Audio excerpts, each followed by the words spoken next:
ವೀಕ್ಷಕರೇ, ಇವತ್ತು ನಾನು ಮಾವಿನ ಹಣ್ಣಿನ ಸಾಸಿವೆ ಹೆಂಗೆ ಮಾಡೋದು ಅಂತ ತೋರಿಸ್ಕೊಡ್ತೇನೆ.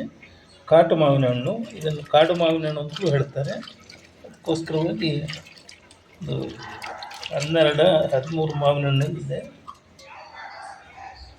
ತಗೊಂಡಿದ್ದೇನೆ. ಅದರ ಸಿಪ್ಪೆಯನ್ನು ಕಿವುಚಿ ಸಾಧ್ಯವಾದಷ್ಟು ರಸ ಹಾಕ್ತಾಯಿದ್ದೇನೆ.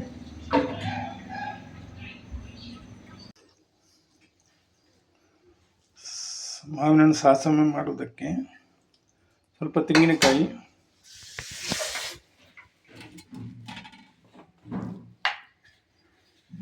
ಅದಕ್ಕೆ ಸಾಸಿವೆ ಒಂದು ಸ್ವಲ್ಪ,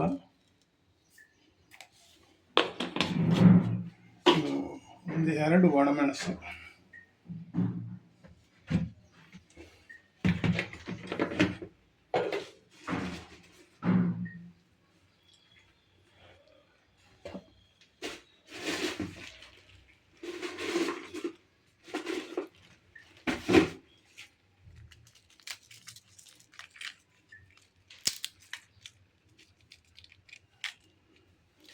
ಸಾಕು. ಇದನ್ನು ಮಿಕ್ಸ್ ಮಾಡಿಕೊಳ್ತಾ ಇದ್ದೇನೆ.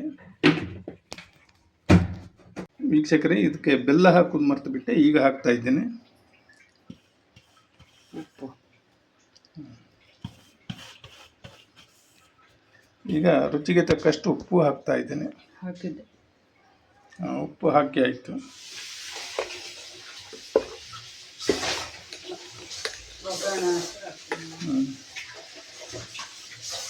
ಇದೊಂದು ಒಗ್ಗರಣೆ ಕೊಟ್ಟರೆ ಮಾವಿನ ಹಣ್ಣಿನ ಸಾಸಿವೆ ರೆಡಿ ಆಯಿತು.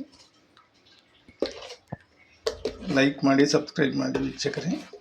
ನನ್ನ ಚಾನಲನ್ನು ಪ್ರೋತ್ಸಾಹಿಸಿ. ನಮಸ್ಕಾರಗಳು ವೀಕ್ಷಕರೇ. ಇವತ್ತು ನಾನು ಮಾವಿನ ಹಣ್ಣಿನ ಸಾಸಿವೆ ಹೆಂಗೆ ಮಾಡೋದು ಅಂತ ತೋರಿಸ್ಕೊಡ್ತೇನೆ. ಕಾಟು ಮಾವಿನ ಹಣ್ಣು, ಇದನ್ನು ಕಾಡು ಮಾವಿನ ಹಣ್ಣು ಅಂತಲೂ ಹೇಳ್ತಾರೆ. ಅದಕ್ಕೋಸ್ಕರವಾಗಿ ಒಂದು 12-13 ಮಾವಿನ ಹಣ್ಣು ಇದೆ ತಗೊಂಡಿದ್ದೇನೆ. ಅದರ ಸಿಪ್ಪೆಯನ್ನು ಕಿವುಚಿ ಸಾಧ್ಯವಾದಷ್ಟು ರಸ ಹಾಕ್ತಾಯಿದ್ದೇನೆ.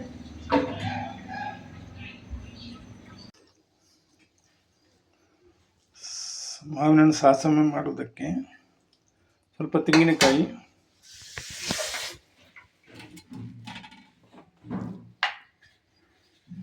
ಅದಕ್ಕೆ ಸಾಸಿವೆ ಒಂದು ಸ್ವಲ್ಪ,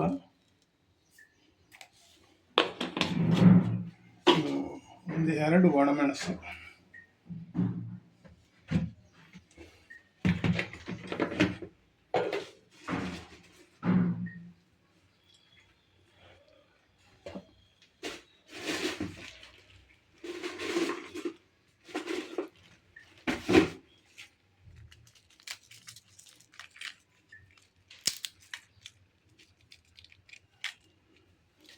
ಸಾಕು. ಇದನ್ನು ಮಿಕ್ಸ್ ಮಾಡಿಕೊಳ್ತಾ ಇದ್ದೇನೆ. ಇದಕ್ಕೆ ರುಬ್ಬಿದ ಕಾಯಿಯನ್ನು ಹಾಕ್ತಾ ಇದ್ದೇನೆ, ತೆಂಗಿನಕಾಯಿ.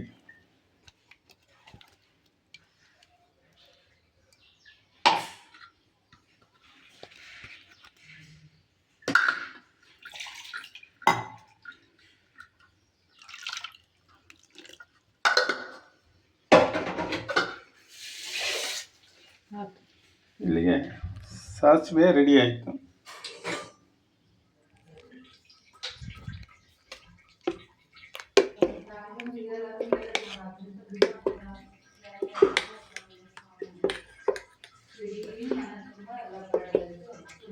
ಮಾವಿನ ಹಣ್ಣು ಸಾಸಿವೆ ರೆಡಿಯಾಗಿದೆ. ವೀಕ್ಷಕರೇ, ನಿಮಗೆ ಖುಷಿಯಾದರೆ ಲೈಕ್ ಮಾಡಿ, ಸಬ್ಸ್ಕ್ರೈಬ್ ಮಾಡಿ, ನನ್ನ ಆರ್ಕೆ ಚಾನಲನ್ನು ಪ್ರೋತ್ಸಾಹಿಸಿ. ಧನ್ಯವಾದಗಳು ವೀಕ್ಷಕರೇ. ಇದಕ್ಕೆ ಬೆಲ್ಲ ಹಾಕೋದು ಮರ್ತು ಬಿಟ್ಟೆ, ಈಗ ಹಾಕ್ತಾ ಇದ್ದೇನೆ. ಉಪ್ಪು,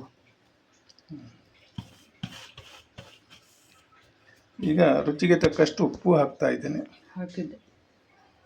ಉಪ್ಪು ಹಾಕಿ ಆಯಿತು.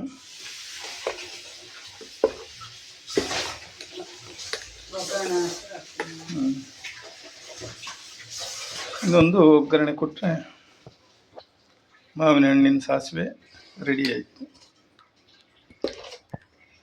ಲೈಕ್ ಮಾಡಿ, ಸಬ್ಸ್ಕ್ರೈಬ್ ಮಾಡಿ ವೀಕ್ಷಕರೇ. ನನ್ನ ಚಾನಲನ್ನು ಪ್ರೋತ್ಸಾಹಿಸಿ. ನಮಸ್ಕಾರಗಳು.